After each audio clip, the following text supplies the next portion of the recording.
There is a quiet assumption that most of us carry without ever questioning it, a belief so deeply rooted that it feels almost instinctive.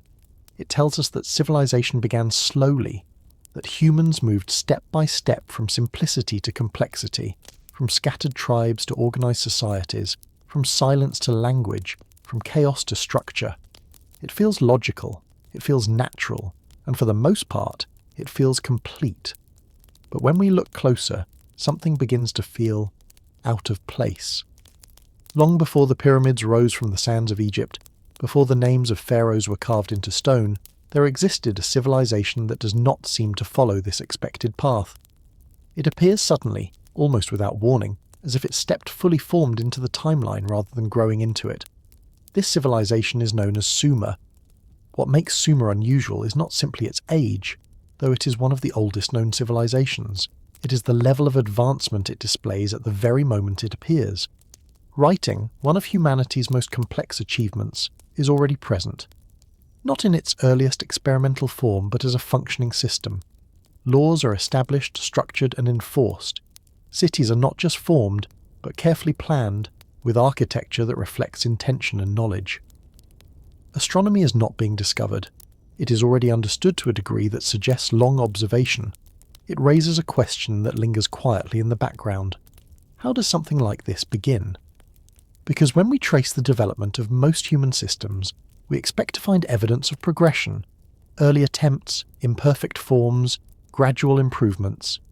Yet in Sumer, much of this progression seems to be missing, or at least hidden from view. Instead of a clear path, there is a gap, a silence where there should be evidence, and this silence is not easy to ignore. For a long time, Egypt has been placed at the centre of ancient history in the popular imagination. Its monuments, its mysteries, its scale, they dominate the way we think about early civilization. But Sumer predates Egypt. It exists earlier in the timeline, quietly holding knowledge that feels unexpectedly advanced for its time. This creates a subtle contradiction. If Egypt is often seen as the beginning, then what are we meant to do with something that came before it? Something that already carries the weight of a developed world? Perhaps the answer lies in what we do not yet fully understand. There are moments in history where things appear out of place, not because they do not belong, but because we may not yet have the full context to understand them. Sumer might be one of those moments. It might represent not the beginning of civilization, but a continuation of something that existed before, something that has not been fully uncovered or remembered. And if that is the case, then the timeline we rely on may not be as complete as it seems. It is possible that what we call the first civilization is not truly the first. It may simply be the earliest one we can clearly see. The rest may exist beyond the edges of what has survived, lost to time, buried beneath layers of earth, or perhaps preserved only in fragments that we have yet to fully interpret. This idea does not demand a conclusion. It does not insist on a specific answer. Instead, it opens a space for a different way of looking at the past. Because if Sumer did not emerge in isolation, then something came before it. And if something came before it, then the story of human civilization may begin earlier than we have been led to believe. Not in a way that replaces what we know, but in a way that expands it, gently shifting the boundaries of what feels possible. The question is not whether Sumer exists. That much is certain. The question is what made it possible. And as we move deeper into its records, into the marks left behind on clay and stone, we begin to encounter something even more unexpected. Because the story Sumer tells is not entirely about humans. If Sumer itself feels unexpected, then what it leaves behind begins to feel even more unusual. Across the lands where this civilization once stood, thousands of clay tablets have been uncovered. At first glance, they appear simple, small, flat pieces of earth, pressed with markings that resemble patterns more than language. But these markings are not random. They form one of the earliest known writing systems, a structured method of recording thought, memory, and instruction. For a long time, these tablets were approached with a familiar expectation. They were assumed to contain records of trade, lists of goods, legal agreements, and administrative details, and many of them do. They describe transactions, boundaries, responsibilities, ordinary aspects of a functioning society, but not all of them remain within the boundaries of what we would call ordinary. As translations became more refined, certain texts began to reveal something different. Alongside records of daily life, there were accounts that spoke of origins, of beginnings that did not entirely align with the gradual story of human development. There were references to beings, figures that seemed to exist before the established order of kings and cities. These beings were not described in a single, unified way. Sometimes they appeared as guides, sometimes as rulers, sometimes as observers. Their presence was woven into the narrative of creation itself, as if they had always been part of the world, quietly shaping its direction. One term that begins to emerge, not always directly but through interpretation and comparison across cultures, is the idea of watchers. The word itself carries a certain stillness. It suggests observation, patience, a presence that does not necessarily interfere but remains aware. Yet within these tablets, the role of such beings does not feel entirely passive. There are moments where their influence seems to extend beyond watching, into guiding, teaching, or even establishing order. It becomes difficult to place them neatly into any single category. Are they symbolic representations, created by early humans to explain forces they did not yet understand? Are they mythological figures, shaped by imagination, and passed down through generations as stories? Or are they something else entirely? Records of encounters that have been filtered through language and time. The tablets do not provide a clear answer, and perhaps more importantly, they do not seem to try. Instead, they present these figures as part of a larger narrative, one that blends the familiar with the unfamiliar in a way that feels intentional. There is no clear boundary between what we might call history and what we might call myth. The two exist together, overlapping, as if they were never meant to be separated. This creates a subtle shift in perspective. Rather than asking whether the tablets are true or false, it becomes more useful to ask what they are trying to preserve.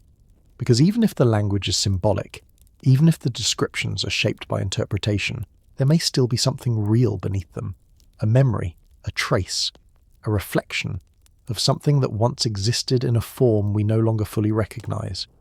The idea of the Watchers, in this context, becomes less about defining a specific group of beings and more about acknowledging a recurring presence. A pattern that appears not only in Sumerian records, but in other ancient traditions as well, often under different names, yet carrying similar characteristics. It is as if multiple cultures are describing the same phenomenon, each from their own perspective, each using their own language, but all pointing towards something that stands slightly outside of ordinary human experience. And yet the tablets remain incomplete. Many are damaged, fragmented, or only partially translated.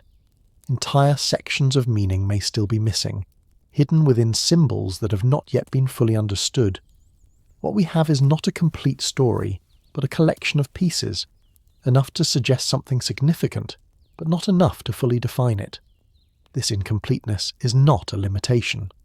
In some ways, it is what gives the tablets their depth, because within those gaps there is space for interpretation, for reflection, for the possibility that what we are seeing is only a surface layer of a much deeper narrative, a narrative that does not begin with kings or cities, but with something that existed before them. And as those fragments come together, even imperfectly, they begin to lead toward another question. If these beings were present before the rise of human rulers, then what role did they play in the world that followed? And perhaps more quietly, were they ever truly separate from it? Long before the names of human kings were carved into memory, before dynasties rose and fell, there exists a record that feels almost detached from ordinary time. It does not begin where we expect history to begin. Instead, it opens with rulers whose existence challenges the limits of what we understand as human.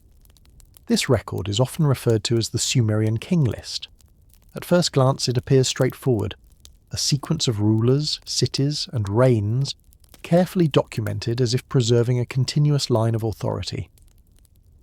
But as the list unfolds, something begins to feel unfamiliar. The earliest kings are said to have ruled not for years, not even for decades, but for spans that stretch into thousands of years. These are not small exaggerations. The numbers are precise, repeated, and consistent within their own structure. They do not feel like errors.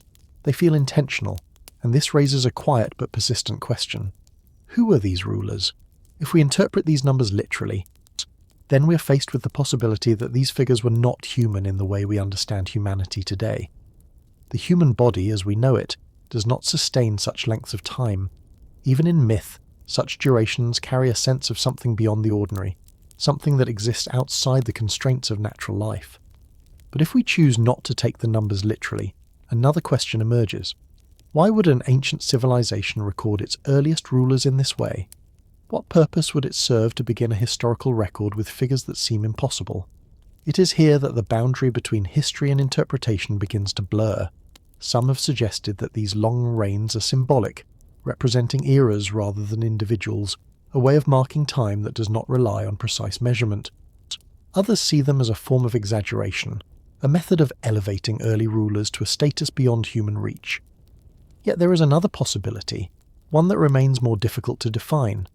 What if these entries are not symbolic in the way we assume? What if they are attempts to describe something that did not fit easily into human categories? Something that was experienced, observed, and recorded, but not fully understood.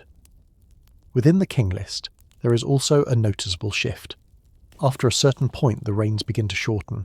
The thousands of years become hundreds, and eventually the numbers settle into ranges that feel more familiar. Human, in a sense. This transition is not explained. It simply occurs. And in that shift, there is an unspoken suggestion that something changed.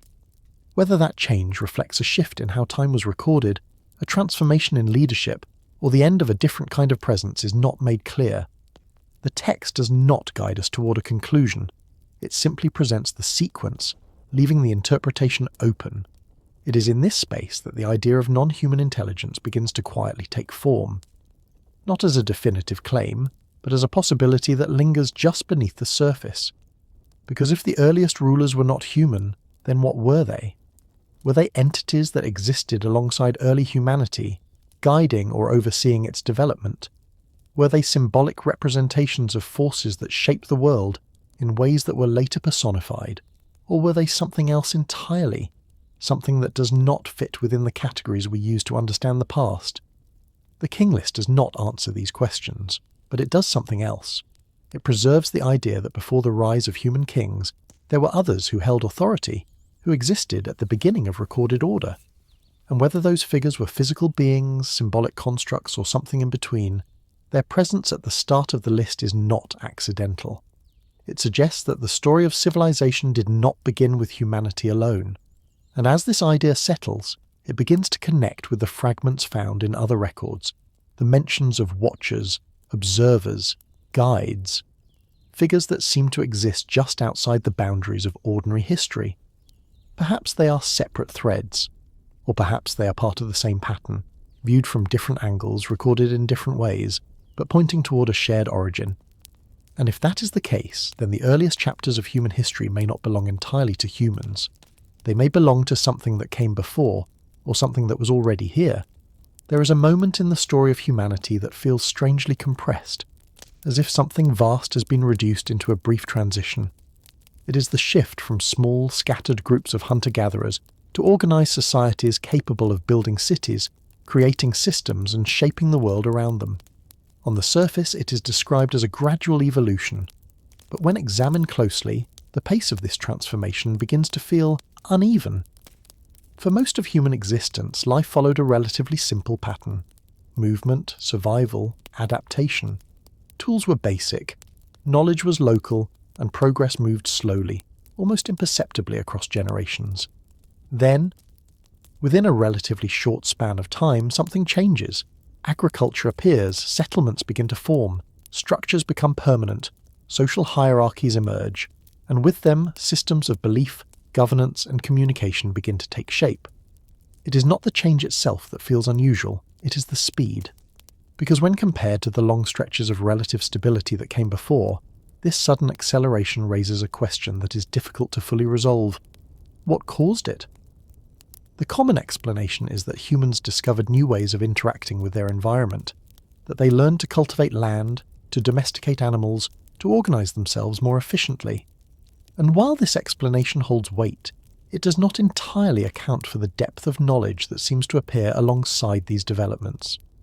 Agriculture is not just the act of planting seeds, It requires an understanding of seasons, cycles, soil and timing. Architecture is not simply stacking materials. It reflects planning, measurement, and an awareness of structure.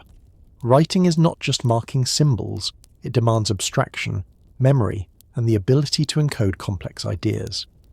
Each of these systems suggests a level of awareness that feels advanced, almost as if it emerged already refined rather than slowly developed. And this is where the gap begins to widen. Because between the simplicity of early human life and the complexity of early civilization, there is very little evidence of the intermediate stages we might expect. There are hints, fragments, scattered clues, but not enough to form a complete picture of gradual progression. Instead, it feels as though something bridged that distance, not necessarily in a single moment, but in a way that compressed time, accelerating development beyond what might be expected through isolated discovery alone. This idea does not require certainty. It does not demand that we abandon what we know. It simply introduces another possibility, one that exists alongside conventional explanations. What if early humans were not entirely alone in this transition? What if the knowledge that shaped early civilization was not only discovered, but also influenced? The concept of intervention begins to emerge here, not as a definitive claim, but as a quiet presence within the gaps. It connects with earlier suggestions. The Watchers, the early rulers, the figures described in ancient texts who seem to exist just outside the human experience. If such beings were present, even in a limited way, their influence might not have been direct or obvious. It might have been subtle, gradual, integrated into the natural flow of development. Guidance rather than control. Observation that occasionally became interaction. But even this remains uncertain, because the evidence we have is incomplete. It does not clearly confirm intervention, nor does it fully explain the sudden rise in complexity. It simply leaves space where questions can exist without immediate answers, and within that space the gap itself becomes meaningful. Not as something to be filled quickly, but as something to be explored, because gaps in history are not always empty. Sometimes they are places where the story has not been fully preserved, where pieces are missing not because they never existed, but because they have been lost, altered, or misunderstood over time.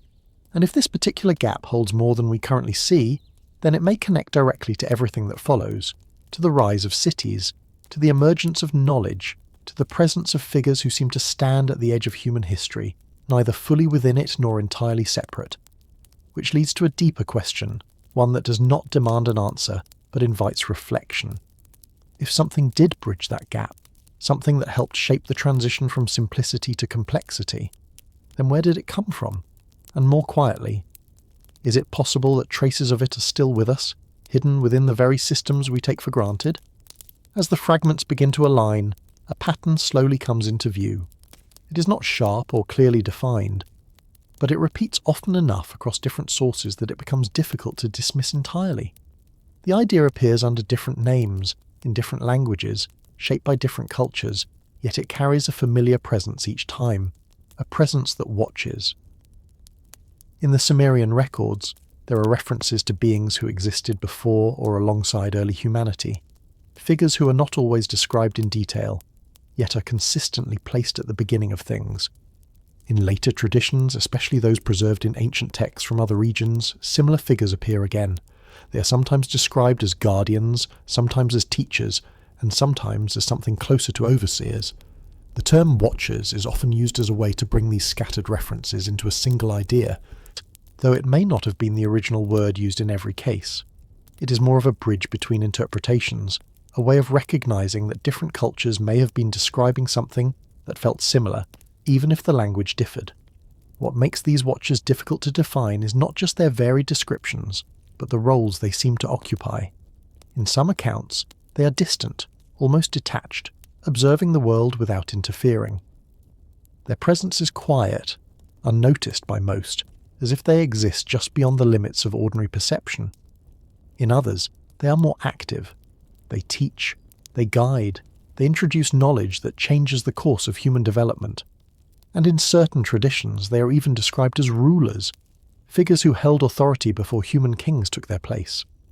These roles do not always align neatly with one another. An observer does not typically become a ruler. A teacher does not always remain distant.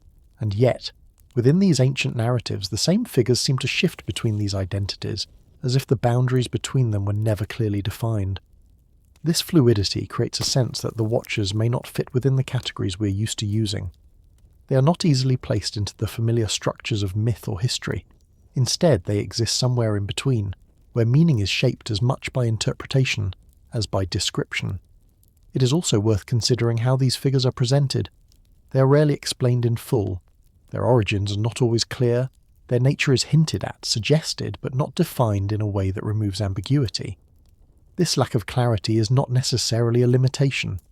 It may reflect the way they were understood at the time, partially known, partially mysterious, existing within a framework that did not require complete explanation.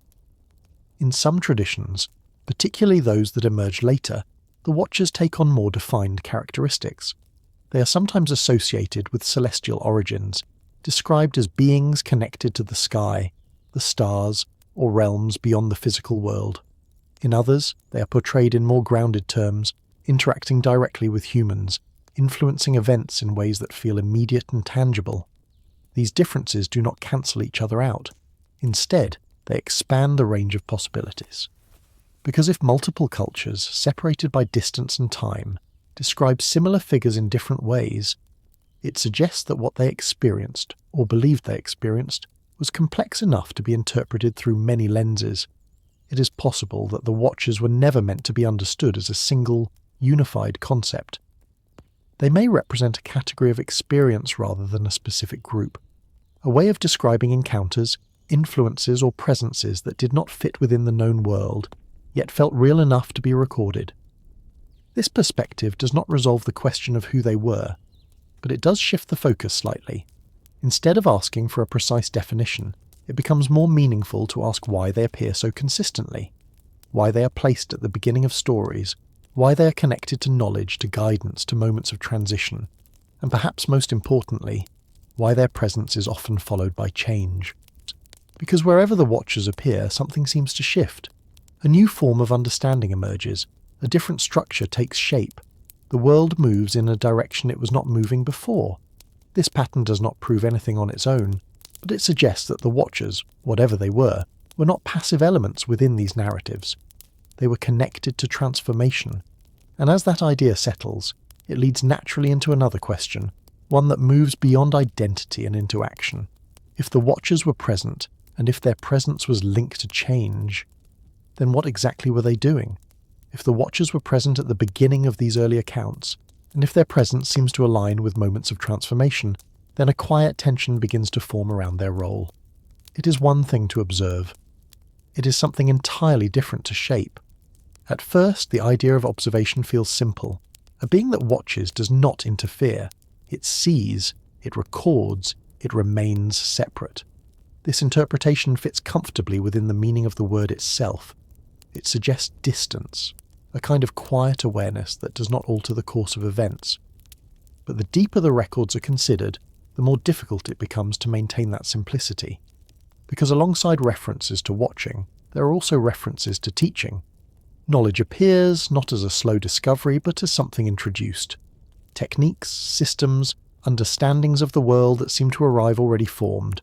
And where knowledge appears, influence is rarely far behind. This creates a subtle shift. If the watchers were only observing, then how do we account for the sudden presence of structured knowledge? How do we explain the emergence of practices that require not just awareness, but guidance? One possibility is that observation and interaction were not entirely separate, that watching, over time, led naturally into involvement, not necessarily in a forceful or controlling way, but in a manner that allowed for influence without direct domination. This kind of influence would not need to be obvious. It could take place through suggestion, through demonstration, through moments of shared understanding that gradually altered the direction of human development. Small shifts, repeated over time, eventually creating something much larger. In this sense, the Watchers would not be architects in the traditional way. They would not be designing civilizations from the ground up, placing every structure, defining every system. Instead, they might be guiding processes that were already unfolding, shaping them gently, allowing them to evolve in a particular direction. But even this interpretation leaves questions, because guidance still implies intention. And intention raises the issue of purpose. Why guide at all? Why move beyond observation into interaction, even if that interaction is subtle? There are moments within ancient accounts where the influence of these beings seems more direct. Stories that describe the teaching of agriculture, the introduction of tools, the sharing of knowledge that fundamentally changes how humans live. These moments are often presented as gifts, offerings that elevate human capability. Yet they are not always framed positively. In some traditions, the act of giving knowledge is portrayed as disruptive, as something that alters balance, introduces complexity, or leads to unintended consequences. Knowledge in this context is not purely beneficial. It is transformative, and transformation can carry both creation and destruction within it. This duality adds another layer to the question. If the Watchers were involved in shaping human development, then their role may not have been simple or uniform. They may have acted with different intentions, or their actions may have produced results that went beyond what was intended. This opens the possibility that what we are seeing in these ancient records is not a single, coordinated effort, but a series of interactions that varied over time. Some may have been constructive, others disruptive, all contributing to the complex path that human civilization eventually followed. And still, the distinction between observer and architect remains unresolved. Perhaps it was never meant to be a clear distinction, because influence does not always require control. An observation, when extended over long periods, can naturally evolve into involvement. The line between the two is not fixed. It shifts, depending on perspective, on intention, on the nature of the interaction itself. What matters is not whether the Watchers fit perfectly into one role or the other. What matters is that wherever they appear in these narratives, change follows. Systems emerge, knowledge expands, the structure of human life begins to take on new forms, and whether that change was guided, inspired, or simply accelerated by their presence, it suggests that the Watchers were not entirely separate from the world they observed.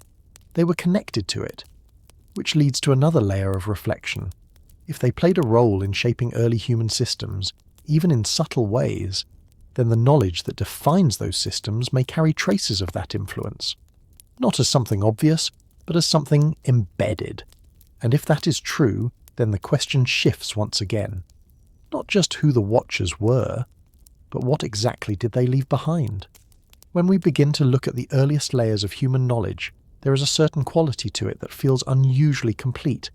It does not always appear as a rough beginning, something experimental or uncertain. Instead, it often carries a sense of structure, as though it arrived already refined, already understood in ways that go beyond simple discovery. Take astronomy, for example. Early civilizations were not just observing the sky in a casual way. They were tracking patterns, mapping movements, recognizing cycles that required long-term observation and careful recording. The precision of these systems suggests not just curiosity, but an established method of understanding. It feels less like the first step and more like a continuation of something already known. The same can be said for mathematics.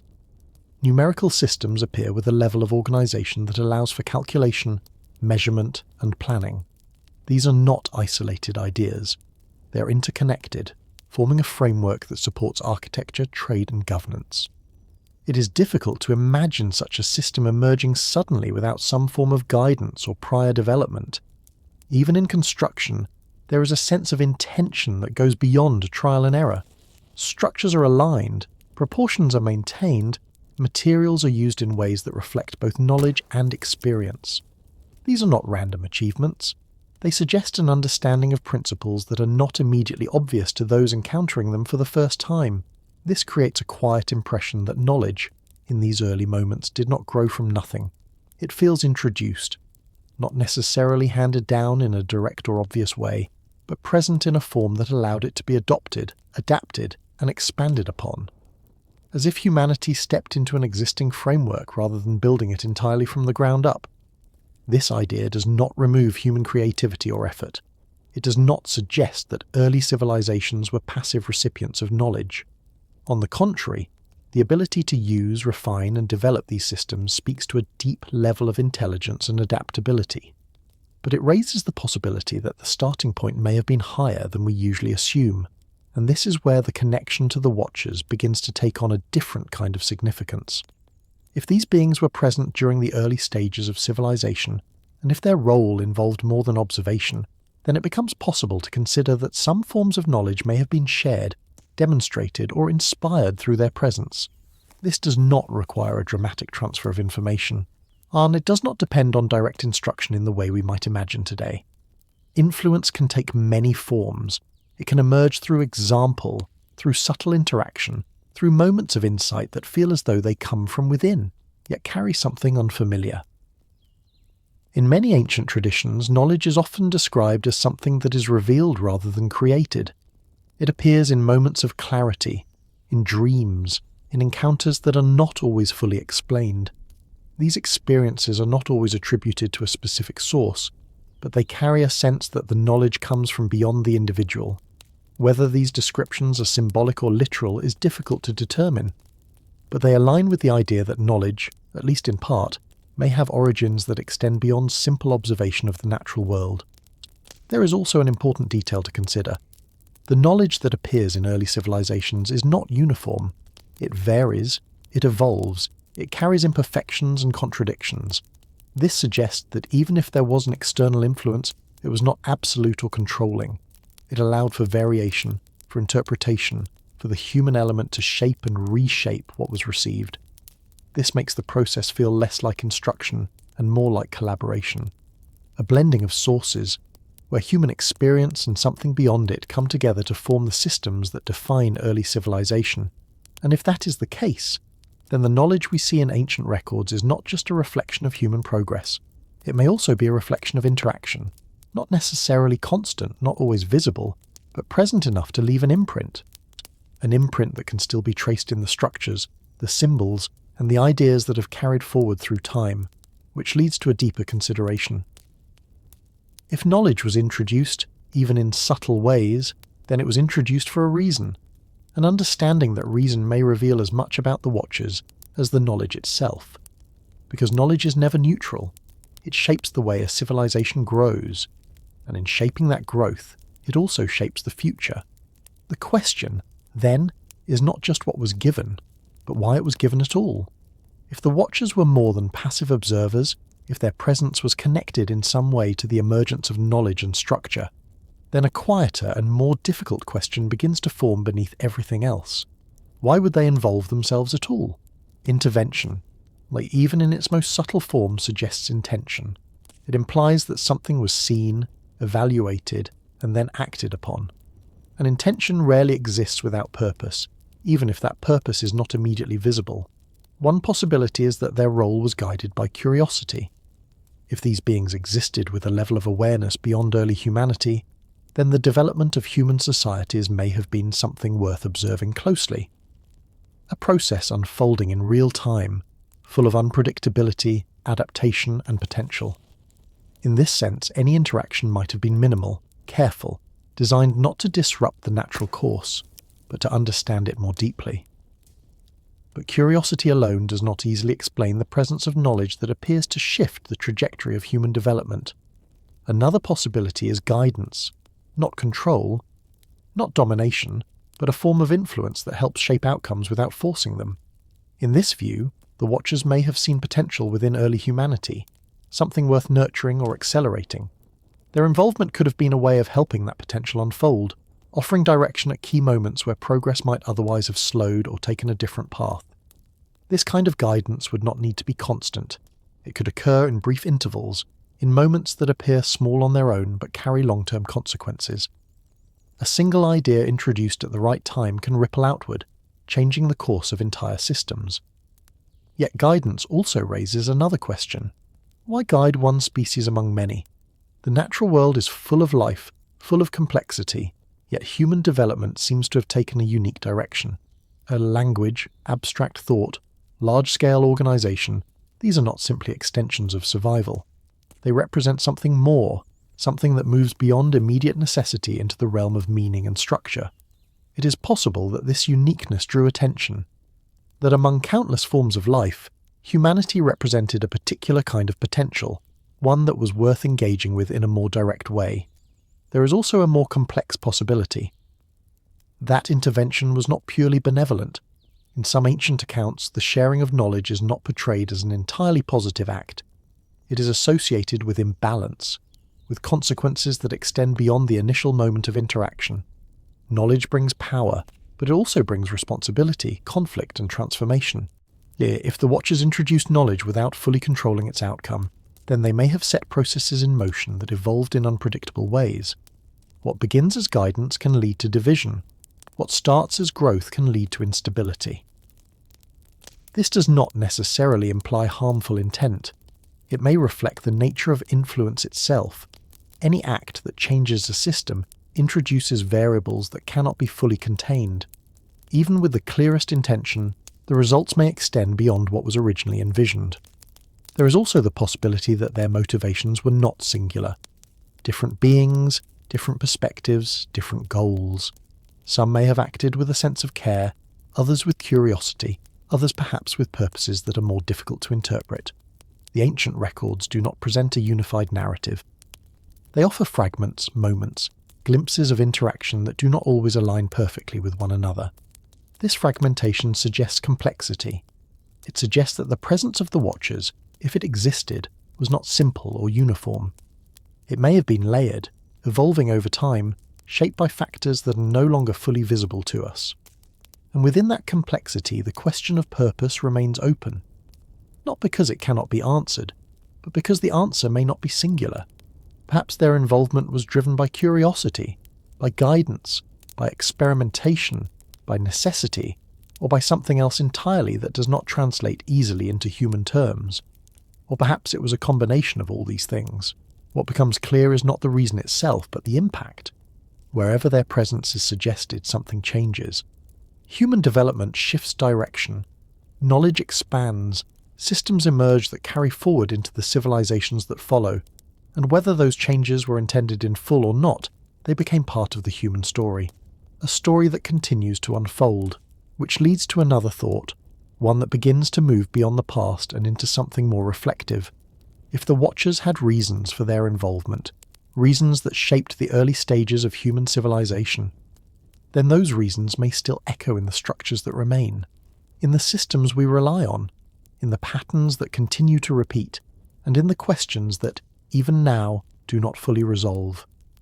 If the traces of early civilization begin with Sumer, and if the patterns within those records suggest influences that feel both human and beyond human, then the next step in the story becomes difficult to ignore, because as time moves forward, another civilization rises, one that is often treated as the true beginning in popular understanding.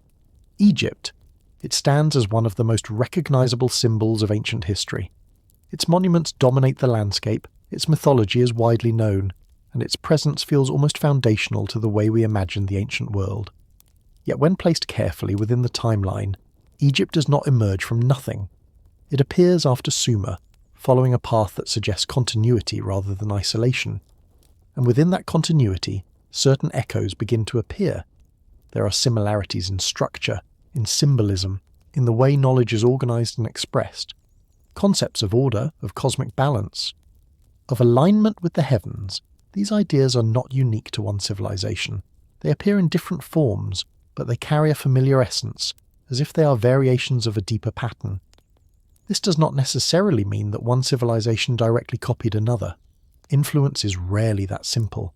It moves through layers, through contact, through migration, through the slow transfer of ideas across generations. What matters is not the exact path, but the presence of shared elements that suggest a connection. In Egypt, knowledge again appears with a sense of refinement. Architecture reaches levels of precision that continue to raise questions. The alignment of structures, the scale of construction, the consistency of design, these are not easily explained through simple trial and error. They reflect an understanding of geometry, of measurement, of balance that feels deeply established. Astronomy, too, plays a central role.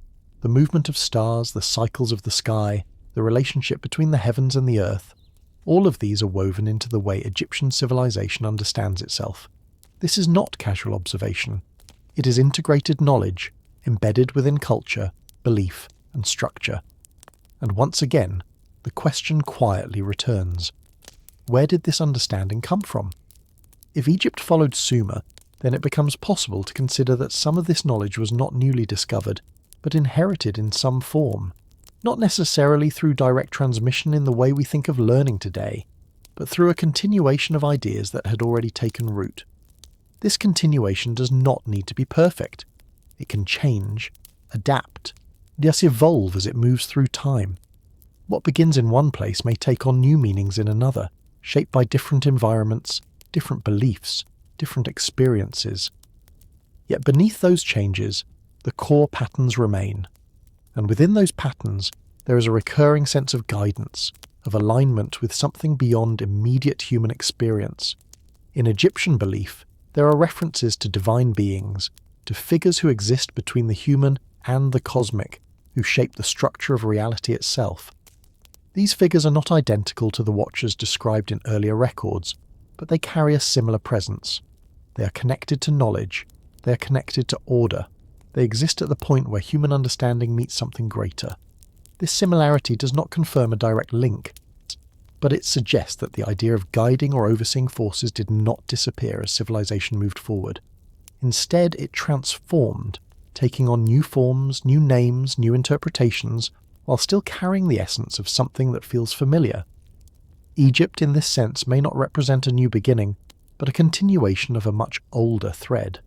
A thread that stretches back beyond its monuments, beyond its kings, into a time where the boundaries between human and non-human influence were less clearly defined. And if that thread connects Sumer and Egypt, even indirectly, then it becomes possible that both are part of a larger narrative. A narrative that does not belong to a single civilization, but moves through many, adapting, evolving, leaving traces that can still be seen if viewed from the right perspective. Which leads to another layer of reflection. If the same patterns appear in different places, at different times, under different names, then perhaps they are not separate stories at all. Perhaps they are fragments of the same story, told in different ways. A story that continues to unfold, even as parts of it fade into the background, waiting to be noticed again. As the thread continues to move across civilizations, it begins to enter a space that feels more familiar to many people, not because it is clearer, but because it has been preserved in texts that have remained part of human memory for a very long time. Within these traditions, the idea of beings who observe, guide, or intervene does not disappear. Instead, it takes on a new form, shaped by language, belief, and interpretation. In certain ancient writings, there are references to beings often described as watchers, though the meaning of this term is not always fixed. These figures are sometimes associated with the heavens, connected to a realm that exists beyond ordinary human experience. They are described as aware, attentive, present in ways that suggest both distance and proximity at the same time. Unlike the earlier accounts, where the watchers appear more abstract, these later descriptions begin to assign them clearer identities. They are sometimes portrayed as messengers, sometimes as guardians, and in other cases as figures who cross boundaries that were not meant to be crossed. This crossing of boundaries becomes an important detail, because within these narratives there are moments where the watchers are said to have moved beyond observation into direct interaction. They engage with the human world in ways that feel more immediate, more personal. Knowledge is shared, relationships are formed, and the separation between human and non-human begins to blur. These interactions are not always presented as harmonious. In some accounts, they lead to disruption. The introduction of knowledge is described not just as a gift, but as something that carries consequences. It alters the balance, changes the direction of human development, and introduces complexities that were not present before. This idea mirrors something seen in earlier traditions. Knowledge, while powerful, is not neutral. It transforms. And transformation, while necessary for growth, can also create instability. It can introduce challenges that require new forms of understanding, new systems to manage what has been set in motion. Within these narratives, the watchers are sometimes divided into different roles. Some remain aligned with order, maintaining distance, preserving structure. Others are described as stepping beyond that role, becoming more directly involved in human affairs. This division is subtle, but significant. It suggests that the concept of the watchers was not uniform, even within a single tradition. There were variations, differences in behaviour, differences in intention. This aligns with the earlier idea that their presence may have been complex, not easily reduced to a single explanation. What becomes especially interesting is the way these figures are remembered. They are not always described in a way that invites clear understanding. Instead, their stories are layered with symbolism, metaphor, and interpretation. The language used to describe them often carries multiple meanings, making it difficult to separate literal description from symbolic representation. This ambiguity does not weaken the narrative. In many ways, it strengthens it, because it allows the idea of the Watchers to exist in more than one dimension at once. They can be seen as real beings, as symbolic forces, or as reflections of deeper truths about the relationship between humanity and something beyond it. And across these interpretations, certain themes remain consistent: awareness, presence, interaction, change. These themes echo what was seen in earlier records, though expressed in a different form. The language has shifted, the context has evolved, but the underlying pattern remains recognizable. It raises the possibility that these traditions, eras separated by time and geography, are not entirely independent, that they may be drawing from a shared source, or at least from a shared experience that has been interpreted in different ways. If that is the case, then the Watchers are not confined to a single culture or a single moment in history. They are part of a broader narrative, one that moves across civilizations, adapting as it goes, leaving behind traces that can still be recognized even when the details change. And as this pattern becomes more visible, another question begins to take shape.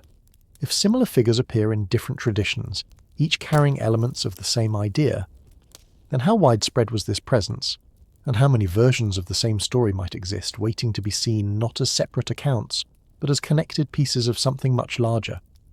As the narrative continues to unfold across different civilizations, a quiet realization begins to take shape.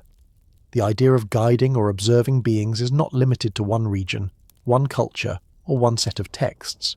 Instead, it appears again and again, emerging in places that developed independently, separated by distance, language, and time.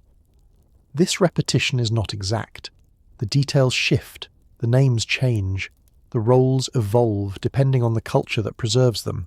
But beneath these variations, there is something that feels familiar, something that connects these stories in a way that is difficult to ignore. In ancient Indian traditions, there are references to beings who exist between the human and the divine, figures who possess knowledge beyond ordinary understanding and who occasionally interact with the human world. They are described as teachers, as guides, sometimes as beings who bring knowledge that transforms societies. In other regions, similar figures appear under different names. They are associated with the sky, with higher realms, with forces that shape the world from a position that is both within and beyond it. They are not always visible, not always present in a direct way, but their influence is felt through the changes they bring. These stories are not identical, and they do not need to be.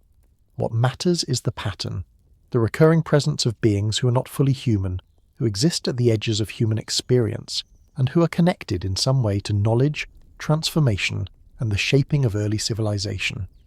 This pattern raises an important question.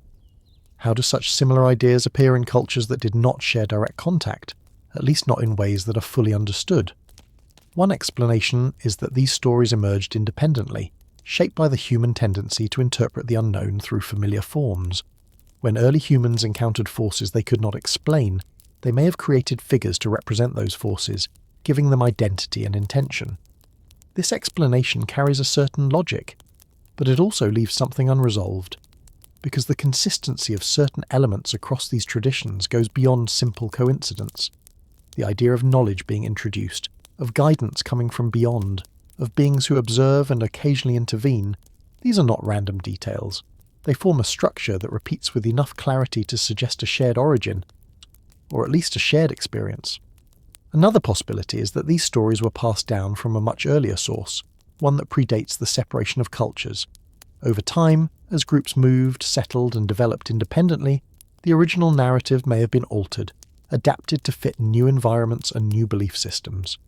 In this case, what we are seeing would not be separate creations, but fragments of a single older story, preserved in different forms. And then there is a third possibility, that these stories are not just reflections of the past, but responses to something that was experienced in different places at different times. That the presence described in one culture was also encountered in another, not through shared communication, but through direct interaction. This idea does not require that the experiences were identical. It only suggests that there may have been a recurring phenomenon, something that appeared across the world in ways that were similar enough to produce comparable narratives. Again, there is no need to settle on one explanation. Each possibility carries its own weight, its own set of implications. What matters is the way these patterns continue to appear, quietly connecting distant points in human history. And as these connections become more visible, the story begins to feel less like a collection of isolated myths and more like a network of related experiences, each one offering a different perspective on the same underlying presence. This presence is never fully defined. It remains just out of reach, described through symbols, through stories, through fragments that hint at something larger without revealing it completely. And perhaps that is why it endures, because what is not fully explained invites continued reflection. It remains open, adaptable, able to exist within different frameworks without losing its core identity. The Watchers, in this broader sense, may not be limited to a single name or form. They may represent a category of experience that humanity has encountered more than once, in more than one place, under different circumstances. A presence that is recognized, even when it is not fully understood. And as this idea settles, it leads naturally into a deeper question. If these patterns are not random, if they are connected in some way, then what exactly are they reflecting? Are they memories preserved and reshaped over time, or are they something else entirely? Something that sits just beyond the boundary of what we can clearly see, yet continues to influence the way we understand the past. As these patterns begin to overlap, a quiet uncertainty starts to take shape around the way we understand ancient narratives. The word myth is often used to describe these stories, and with it comes an assumption that they belong more to imagination than to reality. But the more closely these accounts are examined, the less clear that distinction becomes. Because myths are not always created in isolation. They often emerge from experience, from attempts to describe events that were not fully understood at the time. When something occurs that does not fit within existing knowledge, it is interpreted through the language and symbols available.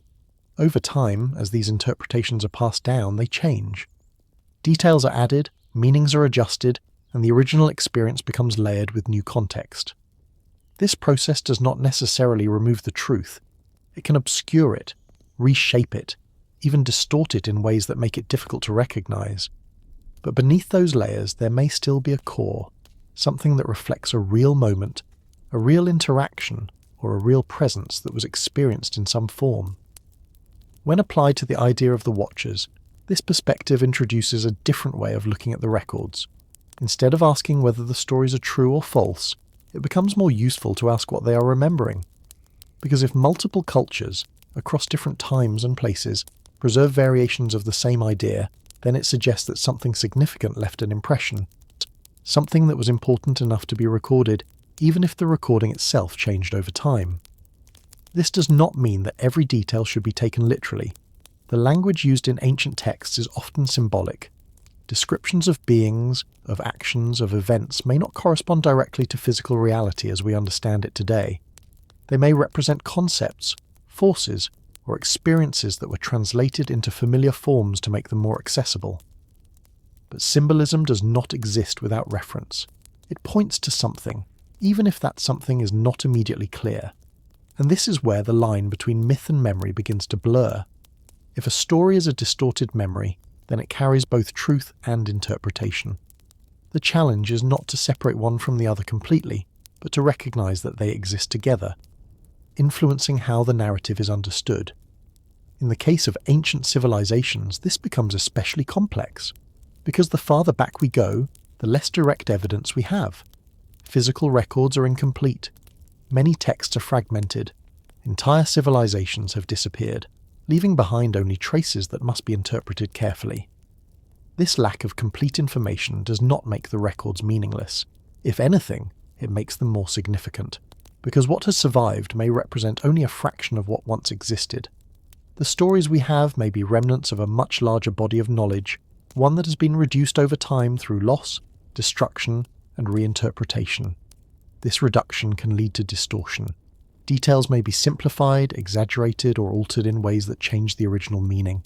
Events that were once understood in one way may be reinterpreted in another, depending on the cultural and historical context in which they are retold. And yet certain elements persist: the presence of guiding or observing beings, the introduction of knowledge. Moments of transformation that shift the course of human development. These recurring elements suggest that, even as stories change, something remains consistent beneath them, something that resists complete erasure. This raises a subtle but important possibility, that what we call myth may not be separate from history, but rather a different form of it. A form that does not rely on precise detail, but on symbolic representation, on narrative structures that carry meaning even when the original context is no longer fully understood. If this is the case, then the stories of the Watchers may not be inventions in the way we often assume. They may be reflections.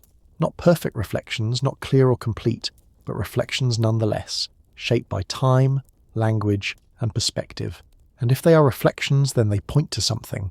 Something that existed or was experienced or was believed strongly enough to be preserved across generations. The question is not whether that something can be fully reconstructed. It may never be. The question is whether the fragments we have are enough to suggest that the past holds more than we currently recognize. And as that idea settles, it begins to open another layer of uncertainty. If our understanding of the past is shaped by incomplete and evolving narratives, then how much of what we accept as history is still waiting to be seen differently?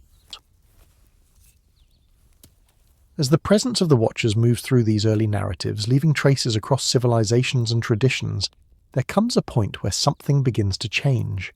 The references that once appeared with quiet consistency start to fade. The descriptions become less direct, less frequent, and eventually almost absent. It is not a disappearance that is clearly explained. There is no single moment recorded where these beings are said to leave, no unified account that describes their departure in a way that resolves the story. Instead, there is a gradual silence, a reduction in presence that feels less like an ending and more like a fading. At first, the shift is subtle. The early texts that speak of interaction, of guidance, of influence, begin to transition into narratives where such figures are more distant. They remain part of the belief systems, but their role changes. They are no longer directly involved in shaping the structure of human society. Instead, they become more symbolic, more removed, existing in stories rather than in moments of active engagement. This transition raises a quiet sense of tension, because if the Watchers were once present in a more immediate way, then their absence suggests that something altered the conditions under which they operated. Something shifted, either in the world itself or in the nature of their involvement. One possibility is that their role was always temporary, that their presence was tied to a specific phase of human development, a period where guidance or observation was necessary to initiate certain processes. Once those processes reached a certain point, their involvement may no longer have been required. The systems they influence could continue on their own, evolving through human interaction rather than external guidance. This interpretation presents the silence as intentional, not a disappearance caused by conflict or loss, but a withdrawal, a step back that allowed humanity to continue independently. In this sense, the Watchers would not have vanished, but simply ceased to participate in the same way. Yet this is only one possibility. Another is that the silence reflects a change that was not chosen. Ancient records across multiple cultures speak of disruptions, events that altered the structure of the world in profound ways. Floods, destruction, sudden endings to established systems. These events are often described with a sense of finality, as if they marked the end of one era and the beginning of another. If such events occurred on a scale significant enough to reshape human civilization, then they may also have affected whatever presence the Watchers represented. Whether through loss, displacement, or transformation, their role could have been interrupted in ways that are no longer fully visible in the surviving records. There is also the possibility that the silence is not absolute, that the Watchers did not entirely disappear, but became less visible, less directly involved in ways that could be easily recorded. Their presence may have shifted into forms that were more difficult to describe, more subtle, less integrated into the daily structure of human life. In this case, the silence would not be an absence but a change in perception. A movement from direct interaction to something more distant, more abstract, perhaps even internal rather than external. This idea aligns with the way many traditions evolve over time. What begins as a direct experience can gradually become symbolic, then philosophical, and eventually part of a belief system that no longer carries the immediacy of its original form. The presence remains, but it is interpreted differently, shaped by the context in which it is remembered, and yet, even within this silence there are echoes, fragments that suggest something was once there, even if it is no longer clearly visible, patterns that persist, even as their origin becomes more difficult to trace. A sense that the story did not simply end, but changed in a way that is not fully captured by the records that remain. This creates a lingering question, not just about where the Watchers went, but about what their absence means, because absence in this context is not empty. It carries weight. It suggests that something significant has shifted, something that altered the relationship between humanity and whatever existed beyond it. And as that shift settles into the background of history, it leads to another consideration. If the Watchers were connected to the rise of early knowledge and structure, and if their presence diminished or transformed, then what happened to the knowledge they left behind? Did it remain intact, continuing to guide human development, or did it begin to fade, just as their presence seems to have done? Across many ancient traditions, there are stories that do not focus on beginnings, but on endings. Not quiet transitions, not gradual declines, but sudden, overwhelming events that reshape the world in ways that feel almost impossible to fully grasp. These events are often described as floods, fires, or forces that sweep across entire landscapes, leaving behind only fragments of what once existed. At first, these accounts can seem exaggerated, shaped by imagination or symbolic language, but their consistency across cultures begins to suggest something deeper. Different regions, different peoples, separated by distance and time, all preserve versions of the same kind of event, a moment where everything changes, where continuity is broken, and where what follows must begin again from what remains. These are often referred to as resets, not in the sense of complete erasure, but as interruptions in the flow of development, points where knowledge, structure, and continuity are disrupted, forcing a return to simpler forms before complexity can emerge again. If such events occurred, even on a smaller scale than described, they would have had a profound impact on early civilizations. Cities could be lost, records destroyed, systems of knowledge fragmented or forgotten. The delicate balance that allows a civilization to sustain itself could be broken, leaving only traces behind. And within this context, the silence surrounding the Watchers begins to take on a different meaning. Because if their presence was connected to the early stages of human development, then a large-scale disruption could have affected not only humanity, but any form of interaction that existed alongside it. Whether the Watchers were physical beings, symbolic representations, or something in between, their role would have been tied to the stability of the systems they were part of. A disruption of that magnitude could have altered everything. It could have ended their involvement, not through choice, but through circumstance. It could have forced a separation, a loss of connection that was not easily restored, or it could have changed the conditions under which interaction was possible, making it less visible, less direct, more difficult to recognize. At the same time, these events would have reshaped human memory. When a civilization is disrupted, its knowledge does not simply disappear. It fragments. Pieces are carried forward, preserved in different forms, often without the full context that once gave them meaning. Stories become simplified, symbols take on new interpretations, and what was once understood clearly becomes something that must be reconstructed from partial evidence.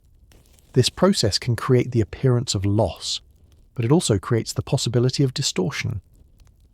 Because when knowledge is passed down through generations without its original framework, it changes. Details are altered, connections are lost, and the narrative evolves in ways that reflect the understanding of those who preserve it. In this way, catastrophic events do not just reset physical structures, they reset perception. They change the way history is remembered, the way knowledge is interpreted, and the way the past is connected to the present. What remains is not a complete record, but a collection of fragments that must be pieced together carefully, often leaving gaps that cannot be fully resolved. And within those gaps, the presence of the Watchers becomes more difficult to trace, not because it was never there, but because the context that once made it clear may have been altered or lost. What remains are hints, patterns, echoes that suggest something more, without providing a complete picture. This does not make the idea less significant. If anything, it highlights how much may be missing. Because if early civilizations experienced disruptions that reshaped their knowledge and memory, then the story we have today may only represent a portion of what once existed. Entire layers of understanding may have been reduced to fragments, leaving behind traces that are recognizable, but not fully explainable. And this leads to a deeper consideration. If knowledge was fragmented, if systems were disrupted, and if the presence of the Watchers became less visible after these events, then what we see in later civilizations may not be a direct continuation of what came before. It may be a reconstruction, a rebuilding of ideas from incomplete pieces, guided by memory, shaped by experience and influenced by what remained after the reset. Which raises another question. If something was lost during these moments of disruption, then how much of it was ever recovered? And how much still remains hidden within the fragments we have yet to fully understand? If catastrophic disruptions altered the course of early civilizations, then the impact would not have been limited to physical structures alone. What is often more fragile than cities or monuments is knowledge itself. It does not exist independently. It depends on memory, on transmission, on the continuity of those who understand it. And when that continuity is broken, knowledge can begin to fade in ways that are not immediately visible. At first, the loss may not be obvious. Fragments remain. Systems continue to function, at least in part. Traditions are preserved, even if their original meaning is no longer fully understood. From the outside, it can appear as though knowledge has survived intact. But over time, subtle changes begin to accumulate. Concepts become simplified. Practices are repeated without full comprehension. Symbols remain, but their deeper significance becomes less clear. This process does not happen suddenly. It unfolds gradually, often across generations. Each step removes a small layer of understanding, until what remains is a surface version of something that was once more complete. In the context of early civilizations, this gradual loss can be seen in the way knowledge evolves over time. There are moments where earlier systems appear more advanced or more precise than those that follow. Techniques that seem highly refined at one point become less consistent in later periods. Certain forms of understanding, particularly those related to astronomy, mathematics, and large-scale construction, appear to diminish rather than expand. This does not suggest that later civilizations were less intelligent. It suggests that they may have been working with incomplete information, reconstructing what had been lost rather than building entirely from new discovery. And within this process, the role of the Watchers becomes even more difficult to trace. If their influence was connected to the introduction or shaping of knowledge, then the loss of that knowledge would naturally obscure any trace of their involvement. What remains would be the results, not the origin. The structures, not the source. Over time, the connection between knowledge and its origin would weaken. What was once understood as guidance might become tradition. What was once seen as interaction might become myth. And eventually, what was once experienced directly might be remembered only as a distant story, disconnected from its original context. This transformation does not erase the past. It changes how the past is perceived. And as perception shifts, so does the way knowledge is used. Without a full understanding of its origins, knowledge can be applied in new ways, adapted to new circumstances, sometimes leading to progress and other times to confusion. This creates a layered effect, where different levels of understanding exist simultaneously. Some aspects of knowledge remain clear, while others become fragmented or misunderstood. The result is a system that functions, but not always in the way it was originally intended. In this sense, the loss of knowledge is not simply a decline, it is a transformation, a movement from clarity to complexity, from direct understanding to interpretation. And within that transformation, the original source becomes more difficult to identify. This raises an important question. If early knowledge was influenced or introduced in ways that are no longer fully visible, then how much of what we use today carries traces of that influence? Not in an obvious way, but embedded within the structures that have persisted over time. The systems of measurement, the patterns of thought, the frameworks that shape how we understand the world, these do not appear suddenly. They are built upon layers of earlier knowledge, each one influencing the next. If some of those earlier layers were incomplete or altered through loss, then the systems we rely on now may also carry those alterations. Not as errors, but as adaptations. Adjustments made in response to missing pieces, allowing knowledge to continue even when its original form was no longer fully available.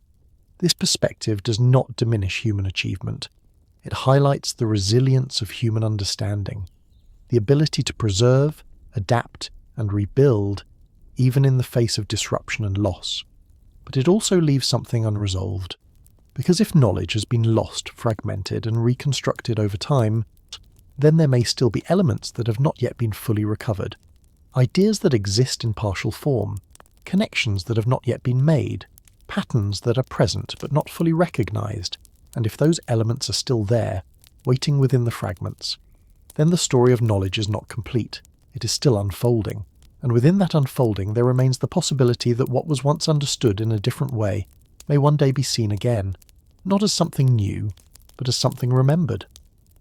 As the traces of the Watchers become less visible in the later records, the question of their absence begins to take on a deeper complexity. It is one thing to say that they are no longer present. It is something else entirely to understand what that absence actually means, because absence, especially in ancient narratives, is not always absolute. There are many ways in which something can disappear without truly being gone. It can move beyond direct perception, becoming less visible rather than entirely removed. It can shift form, changing the way it is experienced without changing its underlying nature. Or it can remain present in ways that are subtle enough to be overlooked, existing just beneath the surface of ordinary awareness. This possibility becomes more relevant when we consider how the idea of the Watchers evolves over time. In earlier accounts, their presence feels more immediate, more integrated into the structure of human development. But as time progresses, that presence becomes less defined. It does not vanish completely. Instead, it becomes abstract, symbolic, embedded within belief systems rather than described as part of direct experience. This transition can be interpreted in different ways. One interpretation is that the Watchers truly left, that whatever connection once existed between them and humanity came to an end. Whether through choice, circumstance, or events beyond human understanding, their role may have simply concluded, leaving humanity to continue on its own. But there is another possibility, that the Watchers did not leave, but changed the way they were present. Instead of interacting in ways that could be easily recorded or described, they may have shifted into forms that are less direct. Influence that is not tied to physical appearance or clear interaction, but to patterns, to systems, to the underlying structure of thought and perception. In this sense, their presence would not be something that can be observed in the same way as before. It would be something that is experienced indirectly, through the way ideas emerge, through the way patterns repeat, through the way certain structures seem to guide development in directions that are not always fully understood. This kind of presence does not require visibility. It exists within the framework of reality itself, shaping outcomes without needing to be seen. There is also the possibility that the change is not in them, but in us. That early humans may have perceived or experienced these beings in ways that are no longer accessible. Changes in environment, in awareness, in the structure of society could have altered the conditions under which such interactions were possible. What was once visible may no longer be recognized. What was once understood as direct presence may now be interpreted as something else entirely. In this case, the Watchers would not have disappeared. They would have become unrecognizable, their presence still part of the world but no longer identified in the same way. This idea aligns with the broader theme that runs through these narratives, that the boundary between human and non-human experience is not fixed. It shifts over time, shaped by perception, by knowledge, by the frameworks through which reality is understood. If those frameworks change, then what is perceived also changes, and something that was once clear can become hidden, not because it is gone, but because the ability to see it has been altered. This does not confirm that the Watchers are still present. It simply keeps the possibility open. Because the absence of clear evidence is not always evidence of absence, especially when dealing with phenomena that may not operate within the limits of direct observation. What remains is a sense of uncertainty, a space where multiple possibilities exist at once. They may have left, they may have been lost, they may have changed, or they may still be here, in ways that are not easily defined. And within that uncertainty, the story continues. Not as a closed narrative, but as an open question. Because if the Watchers were once connected to the development of human civilization, and if their presence has become less visible, rather than completely absent, then the influence they once carried may not be entirely gone. It may still exist, woven into the structures that shape human experience, subtle, indirect, difficult to trace, but present enough to leave an imprint, which leads to a deeper reflection. If something remains, even in a hidden form, then how might it still be influencing the world today? When the pieces are placed side by side, the sudden emergence of advanced civilization, the presence of guiding figures in early records, the gaps in development, the loss and transformation of knowledge, a quiet shift begins to take place in how human origins can be understood, not as a single, clear path, but as something layered. The traditional view presents humanity as progressing steadily from simplicity to complexity, discovering and building step by step. And in many ways, that process is real. Evidence supports gradual development across long periods of time. But alongside that progression, there are moments that feel accelerated, transitions that appear compressed, as if something moved the process forward more quickly than expected. These moments do not replace the idea of human evolution. They complicate it. They suggest that the story may not be entirely self-contained. If the Watchers, or whatever they represent, were present during the early stages of civilization, then human development may have been influenced by factors that extend beyond natural progression alone. Not in a way that removes human agency, but in a way that adds another layer to it, a layer that is not fully visible, but still connected. This does not require a complete redefinition of what it means to be human.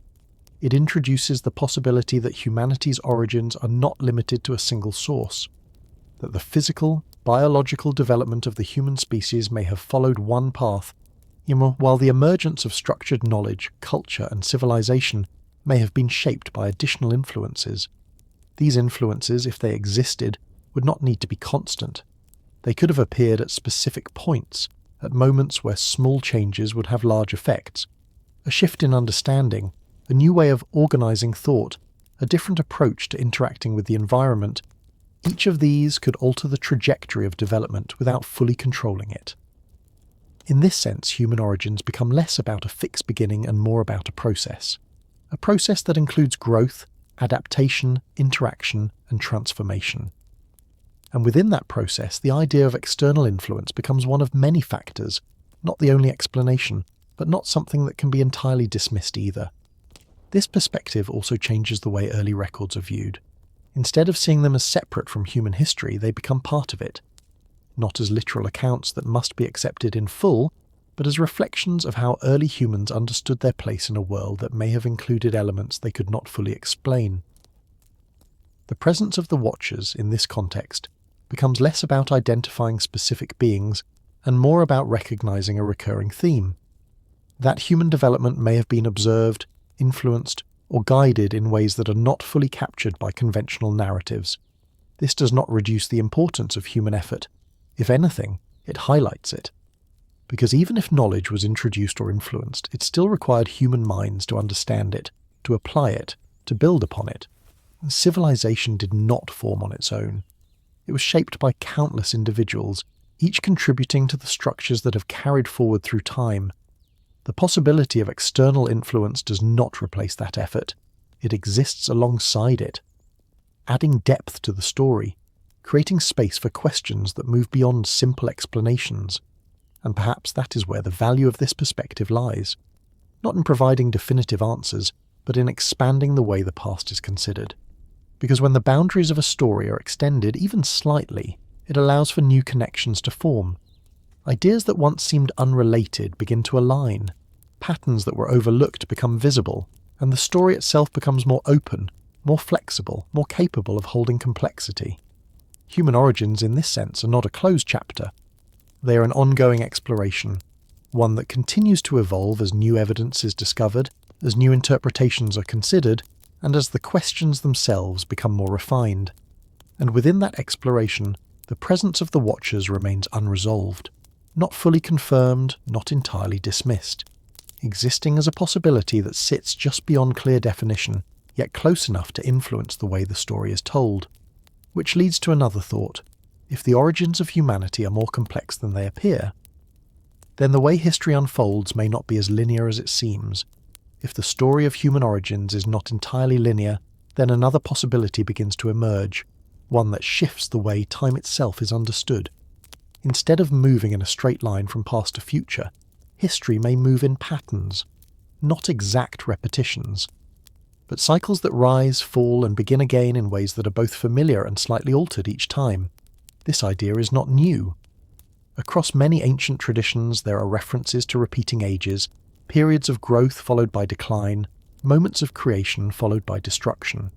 These cycles are often described in symbolic terms, but their presence suggests that early civilizations may have viewed time not as a single progression, but as something that loops, returns, and renews itself. Within this framework, the rise of advanced knowledge does not need to happen only once. It can occur multiple times, emerging in different forms, in different eras, shaped by the conditions of each cycle. What appears as a sudden advancement in one period may be, in another sense, a rediscovery of something that existed before. This perspective offers a different way of understanding the gaps in history. Instead of seeing them as missing pieces of a single timeline, they can be seen as transitions between cycles. Points where one phase ends and another begins, often accompanied by disruption, loss, and the gradual rebuilding of knowledge. In this context, the emergence of civilizations like Sumer may not represent the first instance of complexity, but the beginning of a new cycle of development, a cycle that carries echoes of what came before, even if those echoes are incomplete.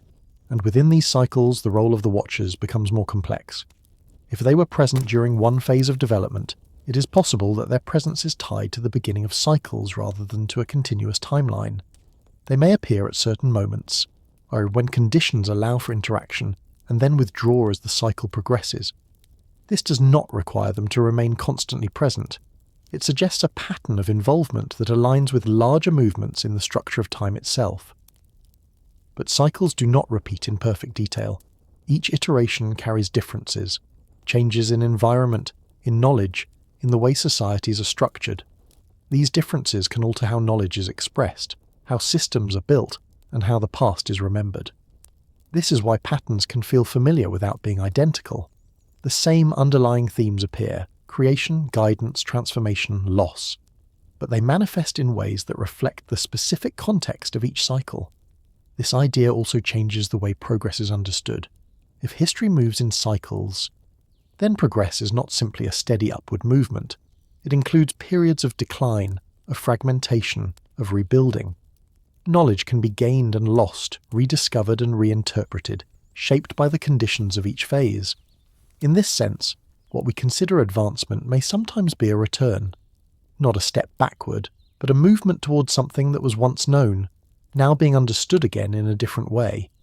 And if cycles exist, then the present moment becomes part of that pattern, not separate from the past, but connected to it through a series of repeating processes. The structures we rely on, the knowledge we use, the questions we ask, all of these may carry traces of earlier cycles, even if those traces are not immediately visible. This raises a subtle but significant question. If knowledge can be lost and rediscovered, if civilizations can rise and fall repeatedly, then how much of what we experience now is truly new? And how much of it is part of a pattern that has unfolded before? The idea of cycles does not provide clear answers.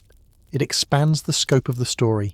It suggests that time may be more layered than it appears, that the past may be closer to the present than we realize, and that the future may carry echoes of both. And within this layered view of time, the presence of the Watchers becomes even more difficult to define, not tied to a single moment, but potentially connected to multiple phases, appearing and disappearing in ways that align with the larger rhythm of history. Which leads to another reflection. If cycles shape the development of civilization, and if certain influences appear at key moments within those cycles, then what role, if any, do those influences play in the present? And are we perhaps closer to the beginning of another cycle than we think? If the patterns of the past are not isolated, if they extend across cycles and reappear in different forms, then it becomes difficult to separate what has already happened from what is happening now. The distance between ancient history and the present begins to feel less absolute, as if the same underlying structures continue to operate, even when they are no longer recognized in the same way. The idea of the Watchers, when viewed through this lens, does not remain confined to ancient records. It becomes something that can be reconsidered in the context of the present, not as a direct continuation, but as a possibility that certain forms of influence may still exist. even if they are no longer described in the same language. Modern society is built on systems that feel natural to us: technology, communication, networks of information that connect individuals across vast distances. These systems have developed rapidly, especially in recent history, often in ways that seem to accelerate beyond what previous generations might have expected. This acceleration mirrors something seen in the past: moments where knowledge expands quickly, where new structures emerge, where the direction of human development shifts in ways that feel both inevitable and unexpected at the same time. It does not mean that these developments are caused by external influence. Human ingenuity, creativity, and collaboration are powerful forces on their own, but the pattern of sudden advancement, of rapid transformation, creates a familiar rhythm, one that echoes earlier moments in history. And within that rhythm, the question quietly returns: if influence once existed, in whatever form it may have taken, then is it possible that it has not entirely disappeared? Not as something visible or clearly defined, but as something that operates within the structure of change itself. Influence does not always require direct presence. It can exist within systems, within the way ideas spread, within the frameworks that shape how knowledge is created and shared. It can be embedded in patterns that guide development without being recognized as external. In this sense, the Watchers do not need to be present as physical beings in order to have an effect. Their influence, if it exists, could be indirect, integrated into the very processes that define progress. There is also the possibility that what was once interpreted as external influence may now be understood differently. Advancements in science, in technology, in the understanding of the human mind have changed the way experiences are interpreted. Phenomena that might have been described in symbolic or spiritual terms in the past may now be explained through different frameworks. This does not necessarily remove the original experience. It changes how it is understood, and in that shift something can become hidden, not because it is gone, but because it is being viewed through a different lens. The present in this way is not separate from the past. It is a continuation, shaped by the same processes of interpretation, adaptation, and transformation. The stories that once described the Watchers may now exist in different forms, embedded within ideas that no longer carry the same language, but still reflect similar patterns. This does not confirm that the Watchers are still influencing the world. It simply keeps the possibility open. Because the absence of clear evidence does not eliminate the presence of subtle patterns, and those patterns, when viewed over time, can suggest connections that are not immediately obvious. There is also a deeper layer to consider. If the Watchers were associated with knowledge, with the shaping of systems, then the rapid expansion of knowledge in the present era becomes part of that same narrative. Not as a direct continuation, but as another phase in a process that has occurred before. A phase where information grows, where structures become more complex, where the way humans interact with the world shifts in significant ways. Whether this phase is entirely human-driven or influenced by factors beyond current understanding is not something that can be easily determined. But the pattern itself remains, and patterns, when repeated, invite attention. They suggest that what is happening now may not be entirely new. It may be part of something larger, something that extends beyond a single moment in time, which leads to a final reflection before the story settles. If the past continues to echo in the present, and if the presence of the Watchers remains a possibility rather than a conclusion, then the question is no longer only about what happened before. It becomes about what is still unfolding, and whether the influences that once shaped early civilization may still be quietly shaping the path ahead. As the story reaches its quiet edge, there is no clear conclusion waiting to be revealed, no final piece that brings everything into perfect alignment. Instead, what remains is something less defined, yet perhaps more meaningful. A question that continues to unfold rather than resolve. The Watchers, whatever they may have been, exist within this uncertainty. They appear at the beginning of records that challenge the way civilization is understood. They are connected to knowledge that seems to arrive with unusual clarity. They are present in patterns that repeat across cultures, across time, across narratives that should not easily align, yet somehow do. And then, just as gradually, they fade. Not completely, not in a way that removes them entirely from memory, but enough that their presence becomes difficult to trace. What remains are fragments, echoes, stories that carry meaning without offering complete explanation. It is easy to look at this and search for a definitive answer, to try to decide whether the Watchers were real or symbolic, whether they were external beings or internal representations, whether they influenced humanity or were simply imagined as part of early attempts to understand the world. But perhaps the question does not need to be answered in that way, because the value of this narrative does not come from certainty. It comes from the space it creates, a space where multiple possibilities can exist at once, where the past is not fixed, but open to reinterpretation, where the boundaries between history, memory, and myth are not rigid, but fluid, allowing different perspectives to coexist without cancelling each other out. Within this space, the Watchers become less about identity and more about presence, a presence that suggests humanity may not have developed entirely in isolation, that the rise of knowledge, the formation of systems, the shaping of civilization may have been influenced by factors that extend beyond what is immediately visible. This does not diminish human achievement. If anything, it adds depth to it. Because even within a story that includes uncertainty, the role of human experience remains central.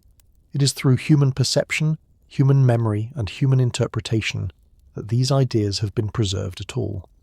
Without that, there would be no record, no story, no question. And perhaps that is what gives this narrative its quiet strength. Not that it provides answers, but that it continues to invite thought. It does not close the door on what is possible. It leaves it slightly open, enough to allow new ideas to enter, enough to allow old ideas to be reconsidered, enough to remind us that the past may hold more than we currently understand. Because history is not only what has been confirmed, it is also what has been remembered, what has been questioned, what has been passed down even when its meaning is not fully clear. And within those layers, there is always the possibility that something remains hidden, not lost entirely, but waiting to be seen differently. The Watchers, in this sense, may never be fully defined. They may remain at the edge of understanding, present enough to be noticed, distant enough to avoid certainty. And perhaps that is where they belong, because a question that remains open continues to live. It continues to shape the way the past is explored, the way the present is understood, and the way the future is imagined. So the story does not end here. It simply pauses, holding within it a quiet uncertainty, a sense that something more exists just beyond what is clearly known. And within that uncertainty, one final thought begins to take form. If the Watchers were part of the story of human civilization, then perhaps the story is still being written, not only in what is discovered, but in how it is understood. And the question, in its simplest form, remains unchanged. Not who they were, but whether their presence, in some form, has ever truly disappeared, or if it has simply become something we no longer recognize.